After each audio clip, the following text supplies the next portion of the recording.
The new channel.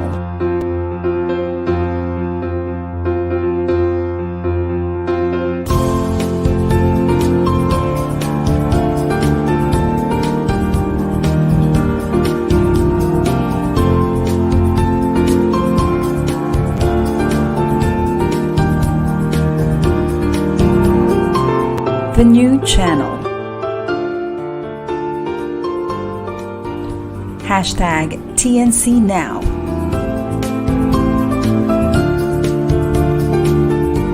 The views, opinions, and insights expressed in the following shows are those of the host, producers, guests, and viewers. They do not necessarily reflect the position of the channel. Viewer discretion is advised. Hello and welcome to the new channel. Our passion transforms a community channel that sees all things new. I am Oribe, streaming from Antipolo City. Good morning. You're watching COVID Stories, Season 3, Episode 36.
Hello, happy Saturday everyone! Ayan, another episode of COVID Stories again. And guys, sobrang nakaka-excite itong episode natin. And according to my previous post nga sa aking social media account, sabi ko nga sa inyo, this episode is dedicated to all my beloved LGBTQI community and friends. Ayan, para sa inyo talaga to. And I hope that you will watch today. And sa mga hindi makakapanood on time, you can always share our replay through Facebook and YouTube. Okay, and today, makikilala nyo ang aking guest. He is a doctor here in the Philippines. He's a cosmetic surgeon at Mary Chiles General Hospital and Cosmedics at Dermaster Clinic. Also, our special guest is the son of the pioneer in SRS or sex reassignment in the Philippines, the late Dr. Jaime Jorge Jr. Okay. So, grabe na, excite na ba kayo guys? And ang dami nating matututunan ngayon sa kanya kasi he will share to us all of the information, what is SRS all about in line to this pandemic. He will going to answer all of the questions, and the questions mostly came from LGBTQUI, yung mga interested for this sex change. Ayan. And we will know all the inspiring and informative about this episode brought to you by COVID Stories. Okay? Let's all let's meet Dr. Jaime R. Jorge Jr. Hello po! Hi, Charm. Good morning. Good morning, Dr. Jaime. Ayan. I hope you're doing well. You're currently at home po or at clinic? I'm currently at home. Okay. Very nice to hear that you're doing fine po, Doc. Buti na lang po nakuha ko yung time nyo for this episode kasi I know you are so busy sa mga surgery, operations, and all. Buti na lang may time kayo today, Doc. Yeah, sabi mo eh. So I have to make Thank time. you po na pinaunlakan Basta yung ikaw. invitation ko. Sobrang thankful po ako, Doc, for having you here in our show. Ayan po, Doc. Anyway, syempre unang question ko, kamusta po kayo, Doc? How are you, Dr. Jaime Jorge? Well, personally, we're fine naman. Thank Lord na wala pa namang naka-COVID sa family ko. But in terms of the practice, syempre, we have to continue serving our fellow Filipinos, no, if they need surgery. Wow, that's very nice to hear po. At least, even though magto 2 years or more than 2 years na yata ngayon, I think hindi. 1 year mahigit na yung pandemic, at least safe tayo until today, pati yung family natin, di ba, Doc? And we Yes. are very thankful na may mga doctors na kagaya nyo that is helping the Filipino people. And sabi nga nila, let us be part of the solution ngayong pandemic. Ayun, Doc, can you tell us about your profession and specialization po, Doc? I'm a cosmetic surgeon by profession, but we do most of the cosmetic surgery or aesthetic surgery procedures like rhinoplasty, blepharoplasty, breast augmentation, and other stuff. Uh, I am also part of the Jorge SRS team uh, that specializes in doing sexual reassignment surgery, especially for male to female. Okay. So ako, sir, no, hindi ako ganun ka-aware of this kind of field. Pero I'm very interested with this kind of surgery kasi syempre, we have a lot of families and friends na they are interested or they are dreaming of having this kind of, this surgery na para someday, yung pagiging pusong babae nila, like my gay friends, they want to become a transgender, a woman. So, yung mga kagaya nyo, you are the one who is fulfilling their dreams eh. Alam niyo yun, Doc? So, ako, very curious din ako, kaya I am so happy na ganito yung episode natin today. About your father, no, Doc? Si Dr. Jaime Sr., right? Yes. He is he is pioneer actually. Pioneer of SRS in the Philippines, 'di ba po? Grabe, sobrang Hmm. interesting noon. Can you tell us about this story or his story about this pioneering about SRS? Well, I'm not really sure. I think it is in the 1990s na nag-start to. My dad was actually not really doing the SRS procedures then. He was a cosmetic surgeon, uh, doing same stuff that I do. Uh, there was a time that there was a patient who went to him, uh, asking for an SRS procedure. During that time, it's not something available in the Philippines. Uh, so regretfully, my dad said um, he the, he regretted he can't do the procedure. No, but the patient he she kept on going back to my dad and asking him to do the procedure. Now, um, my dad then was actually he was interested in the procedure, how to do it, and he would really like to help this patient. So what he did was to study how to do SRS. He called on a Singaporean doctor to help him learn how to do SRS just for this patient. So, given time and given with the assist of this doctor, he was able to grant the wish of the patient. So how SRS started here in the Philippines. Wow. So, masasabi talaga natin na your dad is really in the history of this kind of surgery po, yung SRS in the Philippines. Anyway, Doc, um, why would you, I think hindi ko to na ano sa yung question, pero in continuation of my question about your father, Mhm. paano nyo po or bakit nyo tinuloy yung ganyang profession gaya sa kanya? Well, I followed my path on cosmetic surgery just because I found it really interesting.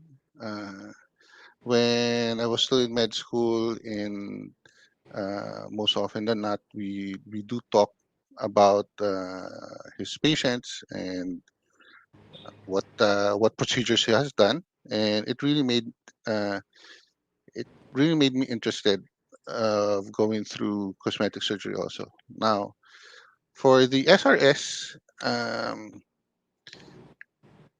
it was passed on not only to me but to also Dr. Alvin Jorge, which is a main surgeon in our team, Okay. uh, to continue, well, primarily to continue the procedure to be offered to the Filipinos, and for us to be able to take care of his patients before. Okay. So, sayang naman kung we Right. can't continue to offer this procedure to our LGBT patients who really want to do this, to have this done. Right. Grabe, sobrang sobrang thankful kami na kasi I really love my LGBTQI friends, and most of them talaga, they're hoping for this kind of, para sa kanila dream nila to na 'di ba, someday. Mm, And you yes. are there, your team. Actually, Doc, narinig ko, no, family, no? It's a group of family. Tama po ba sa inyo? Your team. The group is concerned of me and Dr. Mhm. Alvin Jorge. Okay. So, ayan, sa mga viewers natin na nanonood and very interested, hindi niyo na kailangan pumunta ng other countries to have this done.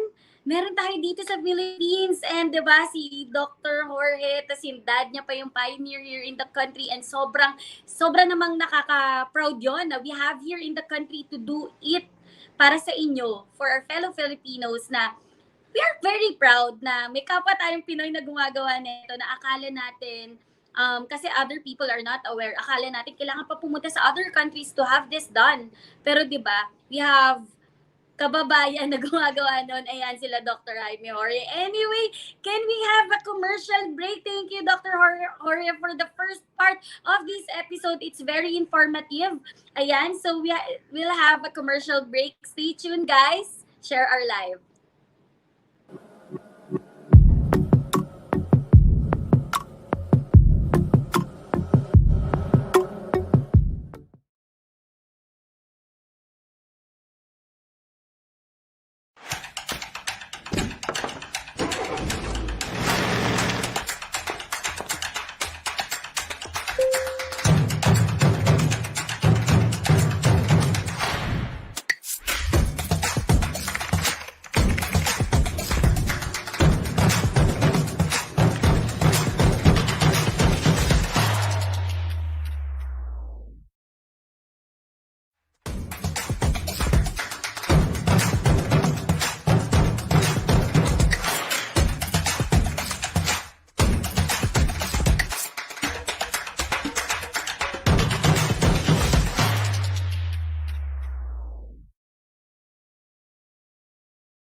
launching your own podcast but don't know how and where to start?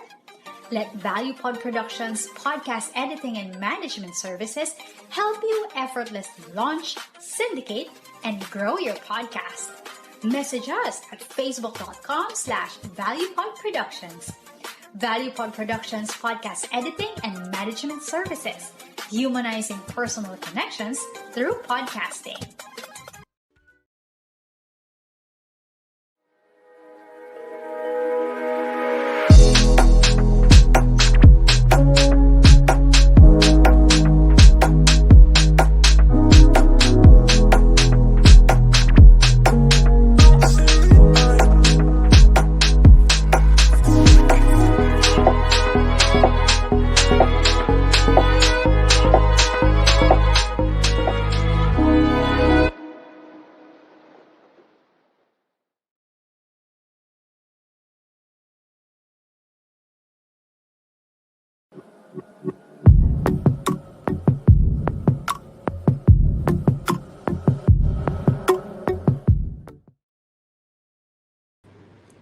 TNC is a live stream platform for online shows for people on the go. Please watch all our shows as seen on screen. Ayan, imagine having your own show here at the new channel, your own playlist, your own content, but we make it easier for you. TNC aims to transform the lives of our viewers through engaging, authentic, and original content because our vision is to become a global 24/7 live stream channel that showcases Filipino talent, global influencers, cultural intelligence, and ingenuity. I am also promoting my own show. This is COVID Stories every Saturday, 10:30 a.m. Okay, it's live through Facebook and YouTube. You can watch live on replay via Facebook or YouTube. Follow us on IG. Listen to us on Spotify and Apple Podcasts. Just search hashtag TNC now. And also for sponsorships, please email now at thenewchannel.com or send us a DM. Enjoy these life-changing shows because we made them for you. Hello, we're back. Hello, Doc. Hello. Hello. Ayan, so this is the next part of this episode, Doc. And before we start this second part, I would like to give you a chance to greet everyone or your friends, relatives.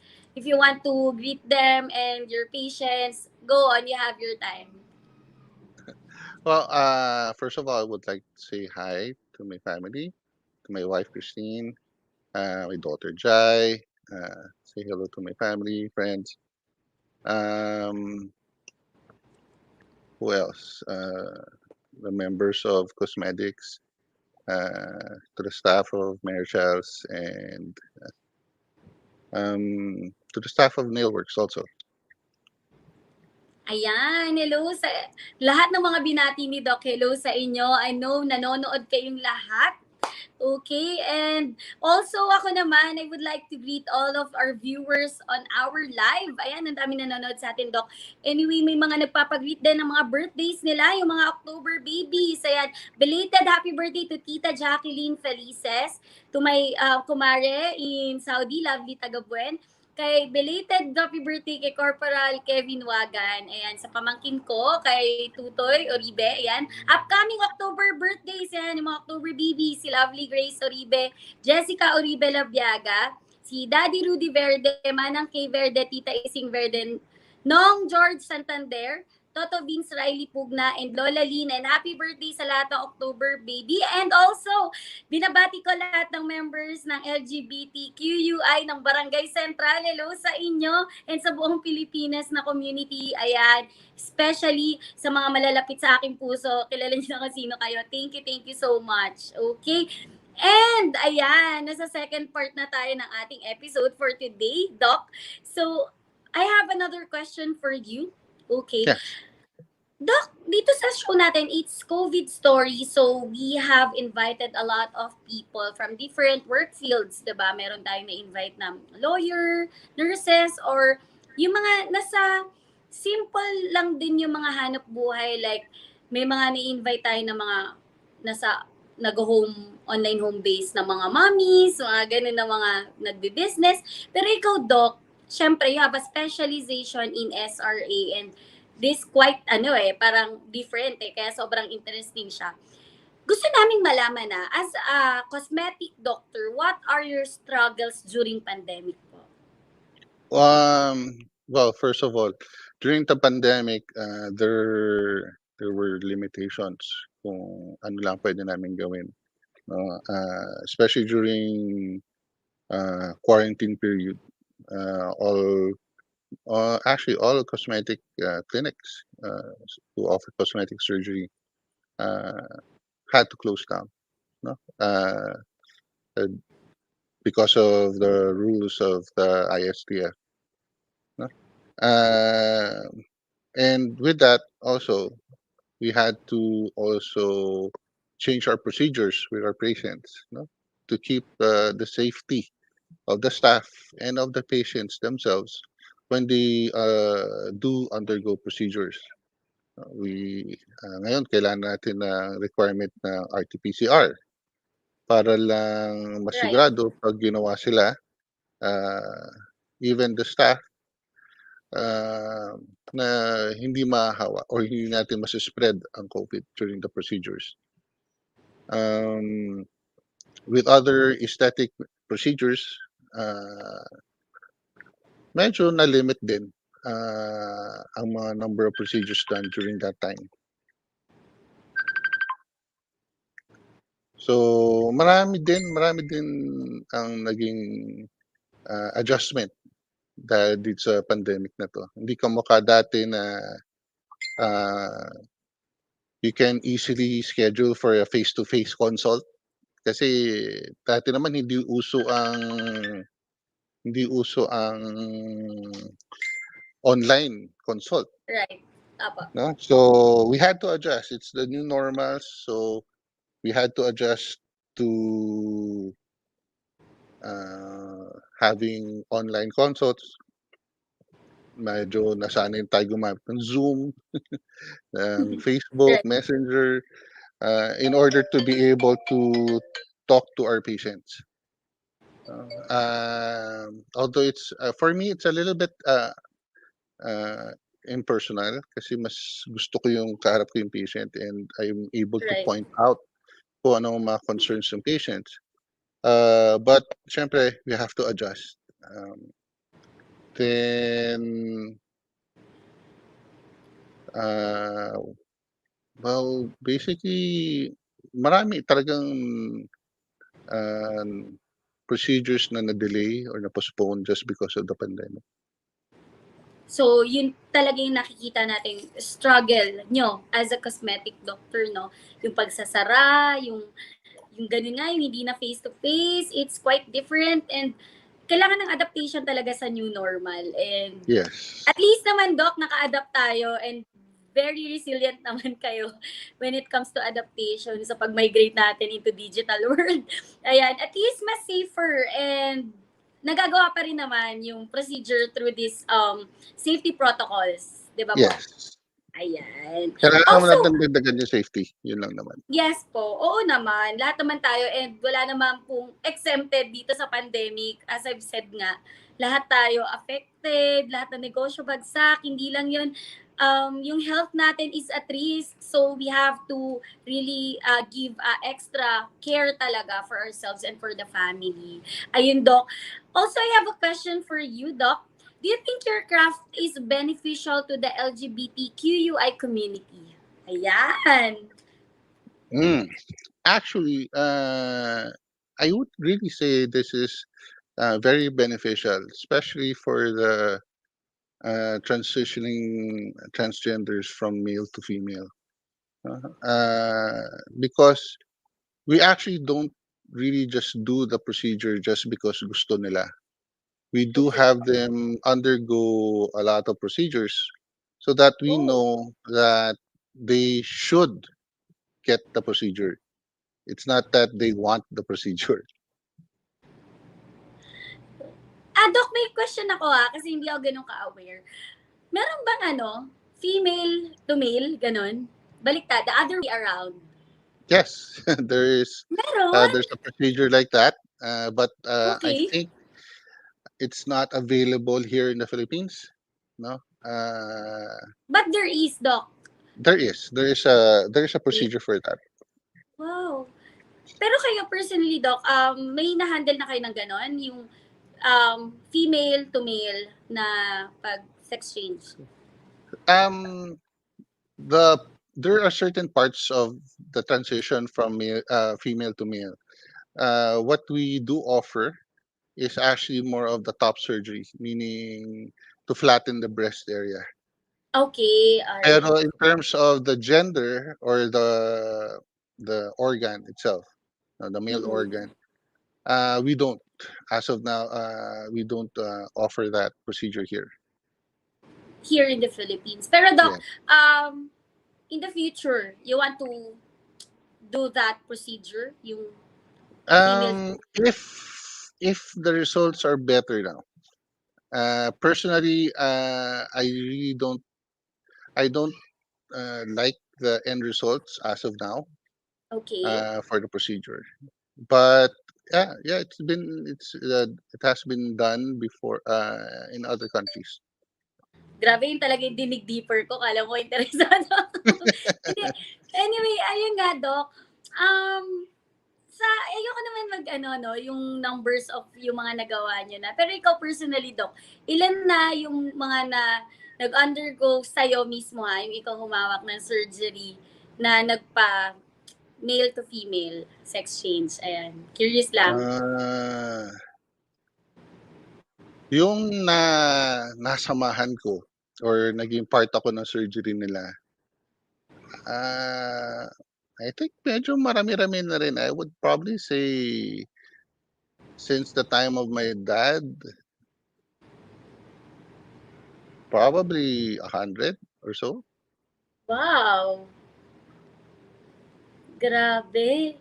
Grabe, Doc. Sobrang expert mo na. Ayan, no, sa mga friends ko, alam niyo na kung sino nga hahanapin. Contact me and ako na magre-refer sa inyo para kay Doc Jaime.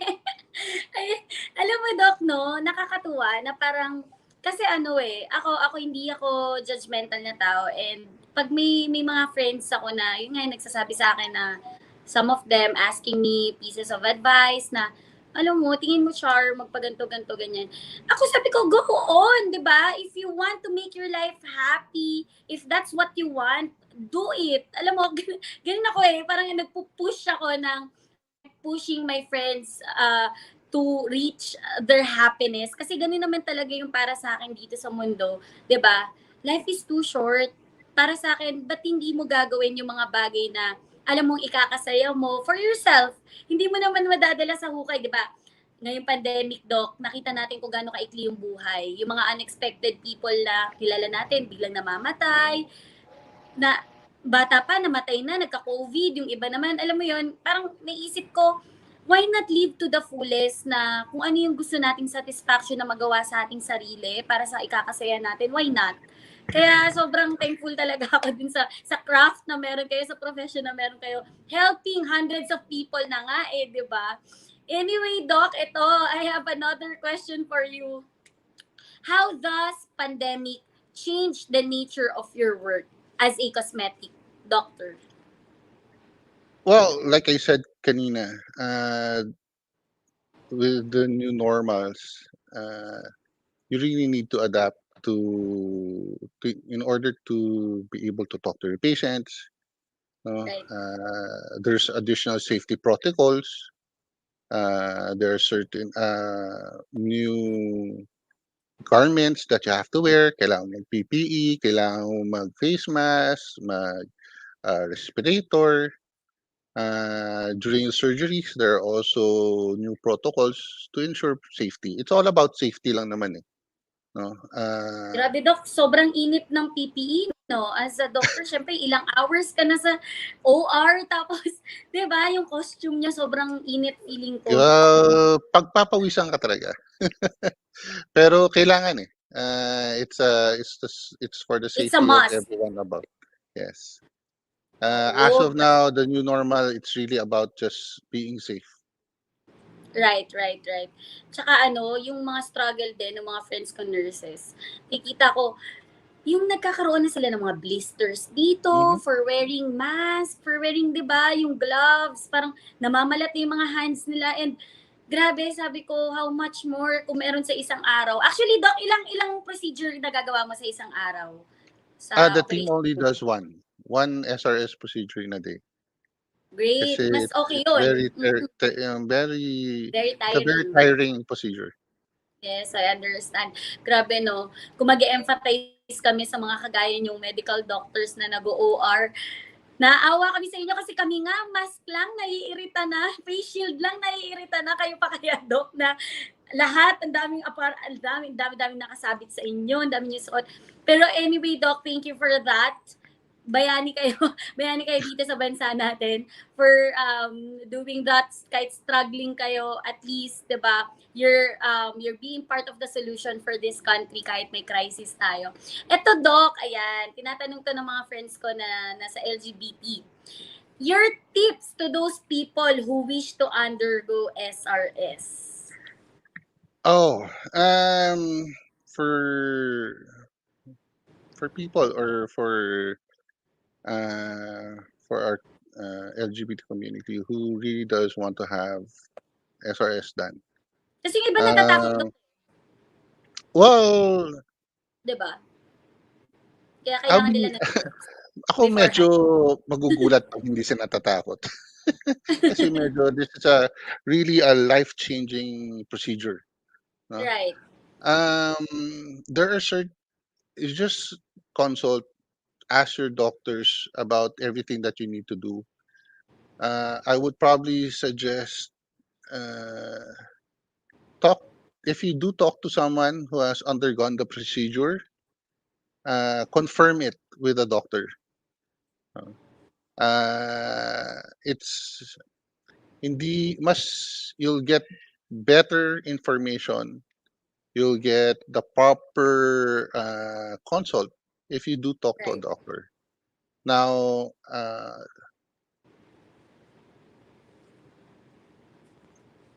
this procedure, my personal thing here is this procedure is really a life changing procedure, kamukha na sinabi ko kanina.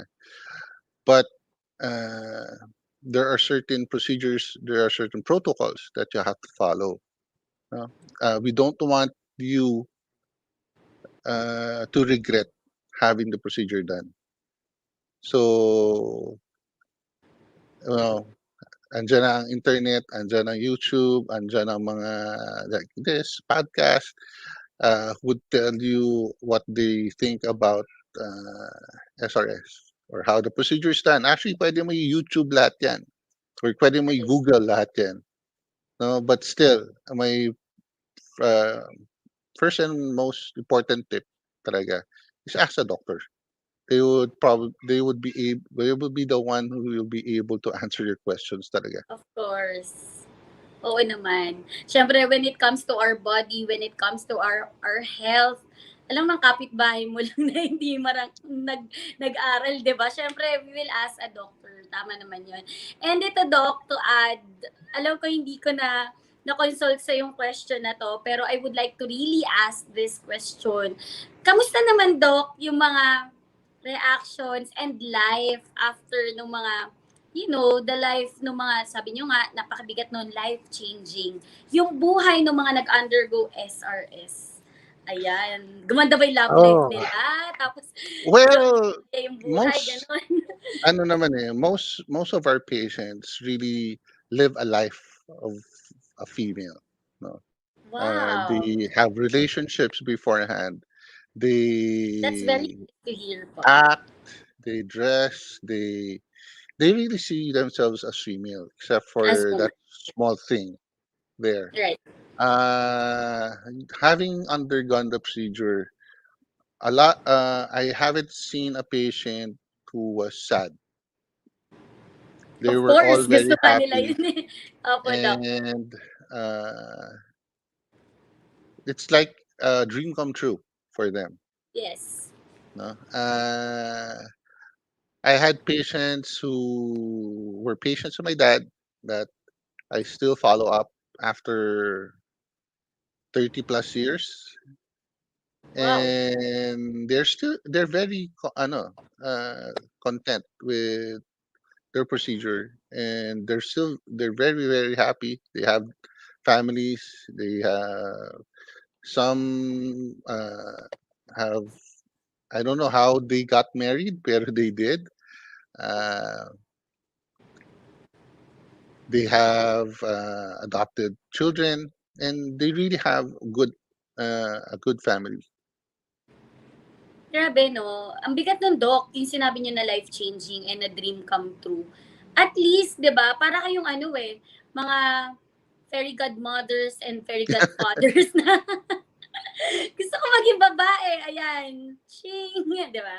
Hindi, alam niyo, Doc, thank you talaga dun sa, ayan, because of your profession, because of this kind of procedures. Ayan nga, there's a life-changing, kasi, di ba, there's a lot of LGBTQ na members na gusto nilang bumuo ng family, right? You're right, Doc. Pero, they can't, they don't know how to start. Pero totoo naman yung sinasabi ng mga tao na if you want a life-changing or gusto mabago yung buhay mo, may dapat baguhin ka sa sarili mo. And isa doon, ayan, yung procedure natin sa pag-SRS, yung mga gusto maging ganap na babae, na pwede rin pala yung mga babae maging lalaki. Diba, Doc? Anyway, Mhm. Doc, ito po. Dahil nakapagsabi na kayo ng tips, dahil nakwento na natin na maganda naman yung result, is there etong question ko na to, Doc, kasi medyo may time pa tayo. Is there a maintenance or kailangan ba may follow-up yon? For example, I undergo a procedure ng SRS. Ano ba, may monthly or may yearly na we need to go back to you to have Actually, check? for the post operation procedures, we do depending on the results, we do require them at least to see them every week for a month. Then probably every once a month for another 6 months. And actually, yung check-up nila till habang nandito kami. We do require them to have checkups, especially during the first 3-4 months, para ma-sure namin na wala tayong problema with this procedure. Parang follow-up, ganun, Doc, no? Ako, Doc, Mhm. ito may question ako. Kasi may nagtanong sa akin na nanonood sa atin right now. Mm. Sabi niya, for straight people like us, ako, I'm a woman, tapos sila yan. Kunyari, gusto magpa-enhance ng breast augmentation, yung mga ganun. You're doing it rin, di ba, Doc? Hindi lang basta Yes. We SRS. do we do all of the cosmetic procedures. Eto, medyo comedy pero syempre itatanong ko na, you're a doctor, Sila. we're professional naman here. Meron daw ang pampalaki nung yung sa mga lalaki.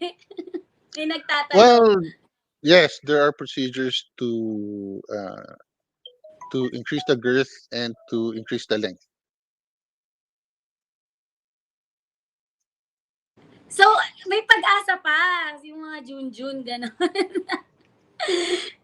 Okay. Doc, ito naman, on the other way around, sa mga girls.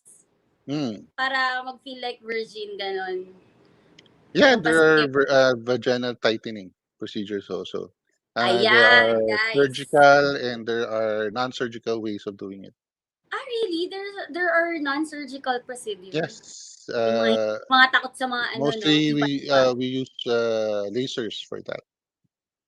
Okay. Ayan, guys. Hindi lang for LGBTQI, for straight people, and from different walks of life, yung mga gustong may life-changing, gusto ng another added happiness for your life, live life to the fullest. Alam niyo na kung sinong kakontakin niyo. Ayan. Doc, can you, before we end, can you give us a last message and can you give the time to promote the clinic, your business, and everything that you want to say here on our live? Oh, first of all, thank you, Charm, for the time and for inviting me to join you here. for patients, for people who are thinking about having this procedure done, uh, please just you may contact me or contact the Jorge SRS team, uh, and we'll be able to answer all your questions so that mas malinaw sa inyo yung procedure na to. It's not a simple procedure that you can just do just because you want it. Uh, um, you really need to think about it when you have it done. I would like also to say hi again to my wife Christine, to my staff, to the peoples in Cosmedics, to the staff of Marriage House, and um, to Nailworks also. Ayan. Thank you so much, Doc, for giving us the chance. Grabe, sobrang thankful talaga ako. I don't know how to return it back to you. Pero sobrang thankful talaga ako, Doc, na binigyan niyo kami ng time. Alam ko sobrang busy mo and nangungulit ako sa iyo time to time sa Viber kung kailan ka available. Pero ayan na, nangyari na. And thank you so much. This episode, very informative. Ayan, masishare ko to sa lahat ng mga kakilala ko, mapa LGBTQI, mapa straight, and sobrang informative na ito. And thank you so much for your time. I hope to see you soon, Doc. And the message to you, stay safe always. Ayan, thank you, and God bless po, more powers to your profession po. Thank you so much, Thank Doc. you. Goodbye po. Goodbye. Ayan, another episode of COVID Stories na naman this Saturday. Ang ating sobrang ganda ng interested talaga lahat ng mga kakilala ko dito sa episode na to. At ayan, yung kahilingan yung episode, nangyari din. And thank you so much again kay Dr. Jaime Jorge Jr.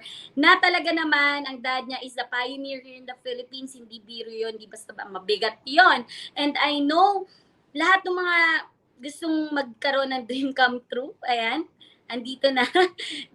Kukontakin nyo na lang sila. And thank you so much. Andito ako ngayon sa Nailworks. Ayan, also thank you so much kay Ma'am Christine, sa wife ni Doc. Ayan, pinayagan niya tayo dito tayo mag-live show. And ayan, Ultra V, non-surgical, natural, safe, Ultra V lift. Nakita niyo ba? Yung mga gusto magpa V-shaped, ayan, pwede niyo silang kontakin. And also, ayan, dito sa Nailworks, ayan, sobrang nagpapasalamat ako kila Ma'am Christine, kila Ate Nelly, Ate Cecil, at Ate Christine din na gumagawa ng nails ko. Ayan guys, nakita niyo yung nails ko. Sobrang fresh and sobrang ganda. To the people who want to make their fresh nails done, just go here and visit Nailworks and Spa in Town and Country Commercial Arcade, Marcos Highway, Antipolo. Just contact 534-5326. FB page, Nailworks and Spa. Ayan. Baliktad. Ayan, thank you guys. Visit lang kayo dito and hindi kayo magsisisi. Sobrang linis, sobrang ganda. Ayan, nakita nyo naman. I would like to, parang ikutin ko yung camera ko kaso baka mawala yung angle. Later na lang. And also, ayan, sa mga viewers natin, hello sa inyo. Just share our live and manood kayo ng replay. Gusto ko lang din batiin yung mga suki namin sa CMA Meat Hub. Panay Crispy, Sir Reggie, and Ma'am Rain located at Panay Avenue. Buboy's Burrito, Kuya Buboy and Kuya Enrique located at Ermine Garcia and Ed sa Cubao. Aaron Rivera ng Rivera's Garage at Nia NPC. Jomers Pansiteria, K2nd Kamuning. Ayan, Kuya Edwin and Ate Maricel Abat. Hello sa inyo. Chef Rolly of Kairos Coffee Scout Torillo. Ayan, visit kayo dyan kila Chef Rolly. Ate Lani of Lanlets Pares at Mapagmahal Street, Quezon City. Kay Miray's Online Market, Antonia's Online Market, ayan, sa mga online palengke, you can order to them. Ate Jack, Ikay Seafood and Grill Resto branches in Marikina at Bacolor, Pampanga. And Torque Seafood Dealer, ayan. Queen Food Corner, located at 1013 Grande, Valenzuela City. Madge Paris and Shomai Rice at Broadway, New Manila, Quezon City, beside Petron Aurora. Ayan. Hello din kay Sir Luis, Grocers and Food Mart, grocery, fast food, dining and takeout dyan sa Maginhawa, Team Rebel Sports Pilipinas, Sir Joel and Ma'am Bing, Sir Michael of Iramax, Pares, Sagalas, and Santa Mesa, Ate Mary Vix, MM's Pansiteria, Pansit Batil Patong at Pinagsama Tagig, and also sa bago naming suki kay Sir JB at JB's Pansit Batil Patong, located in Fairview, Quezon City. Also, ayan, nagpapa-shoutout, lagi nanonood, sila Justin Foz, for my Rel X Pod Supply, ayan, niload din dito sa kapitbahay kay Christian Rel X Antipolo. And also sa Bonsai Garden Town and Country Executive Village, they are selling famous and artistic exhibit highest grade quality bonsai. Also, ayan, shoutout natin mga kapitbahay natin sa Kalayaan, sila Carl, ayan, sila PJ, sila paring Amaros, ayan, yung kanilang clothing line. Hello sa Blessed Co. Clothing, Sinner Co. Chill and Tats, Bad Influence, and if you want quality clothing line, support local, visit them at Kalayaan. Ayan. Also, kay Jeff, hello. Ayan, sa LGBTQ na member na kumari ko, si Kimchi ni Mamchi by Jeff Felices. Ayan, you can order 200 per 1 kg na kimchi, isang jar na yon.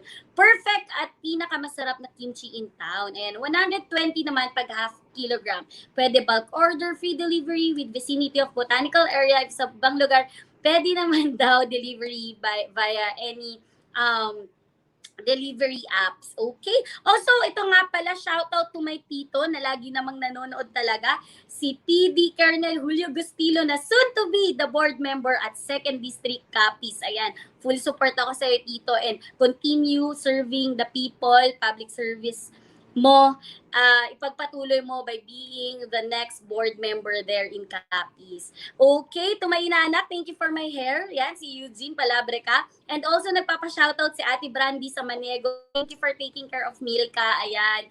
And also, bago ko banggitin itong mga aking mga businesses, countdown muna tayo, guys. It's Burr months, it's Christmas. Direct, asan ang ating countdown?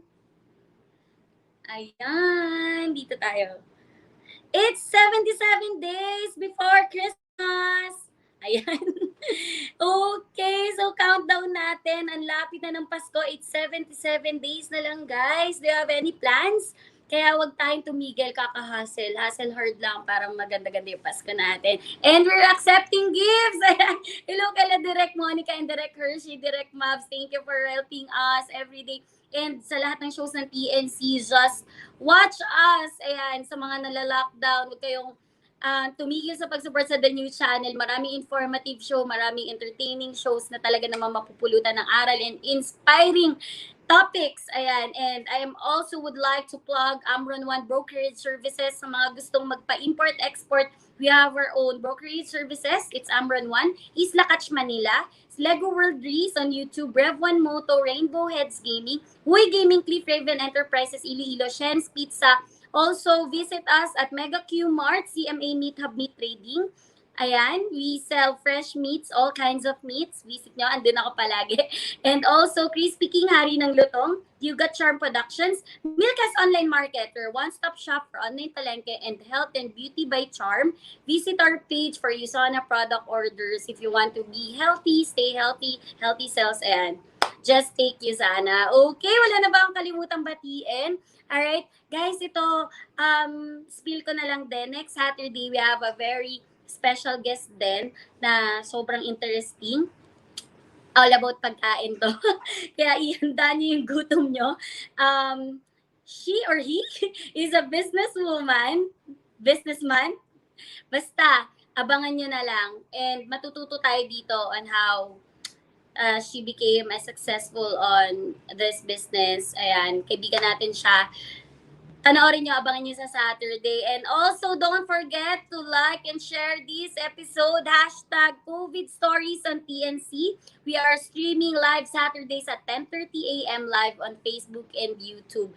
And ayan guys, thank you again. Nailwork sa aking nails, sa aking venue today. Thank you so much. Visit nyo sila guys.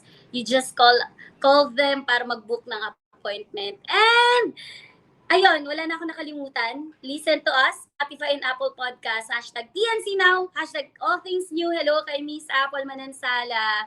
And thank you sa mga nagla-live view. Tingnan natin ang mga comment. Ayan, hello kay... Teka lang. Kay Eugene. Ayan, happy birthday pala kay Zen Diamante Labiaga, ang aking pinsan dyan sa Laguna. Hello, Zen. Si Miss Cholita Esplana. Hello. Ayan, kay Boss Polen Damasco. Boss Polen lang sa Kalaman. Dito lang yan sa Town and Country. Makikikain kami sa inyo after this. Okay, thank you, Ate Lisa. Ayan, sa lahat ng mga friends namin sa Mega QMart. Thank you so much. And share our live talaga. Share our episode. And ayan, Polen, mag-send ka na ng stars. Alam ko na gusto mo yung episode. Alam mo na kung saan lalapit ha. Sa exchange. Anyway, thank you so much. Stay safe. And send some love, send some stars if you like our episode for today. And don't forget to pray and stay safe. Lagi nating yung face mask natin. Ayan. Ano pa yung nakalimutan ko yan. For ad placement, guys, email now at thenewchannel.com or text 0939-923-9710. Hashtag all things new. This is COVID stories. I'm sorry. What? Ay! Hindi pwede. Anyway, ito may nagpapabati kasi sa mga background ko. Hello sa inyo. Ayan. Anyway, end na ang ating show. Ayan, di pa naman overtime. Medyo mabilis lang kasi yung nakandak natin ni Doc. Kasi I know marami kayong questions pero hindi enough yung 1 hour. So again, my name is Charm Oribe and this is COVID Stories Season 3, Episode 36. See you next Saturday, guys. Bye!